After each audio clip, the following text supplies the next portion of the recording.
என் பிள்ளை கூத்தாடி கட்டின வீட்டில் கொடுத்தா என்னடா செய்கிற அப்படின்னா எங்கள் அப்பாவை நீ யாரான்னு தள்ளி விட்டேன். அந்த ஆள் எங்கள் அப்பா அழுதுட்டார். நீ சேவை என்னடா செஞ்சேன், ஊருக்கெல்லாம் நீ சேவை செஞ்ச கடைசியில் குற்றவாளி, உன் வீட்டில் இருந்தால் நான் அடிமையாடான்னு கேட்டேன். அந்த கண்ணு தெரியாத ஆள் இன்றைக்கி சொல்கிறேன். எங்கள் அப்பா மனசு நொந்துட்டார். இனிமேல் சேவை வேணாமியா, யாருமே வேணாமியா, 10 ஏழை குழந்தைகளை படிக்க வையா, அது போதுமியா, நீ குற்றவாளி, இதெல்லாம் தெரியணும்னே உங்களுக்கெல்லாம்.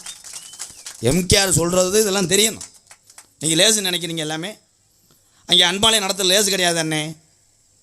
அங்கே இருக்கிற ஆள் ஊரம் ஜாதியை பார்த்து பழகிறேன்.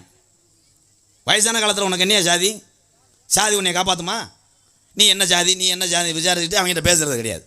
2 பெரிய ஆள் ஒரே ஜாதி இருந்தால் இங்கிட்டு சேர்ந்துக்கிறது, இங்கிட்டு தனியாக உட்காந்துக்கிறது, இதுதான் தேவையில்லை.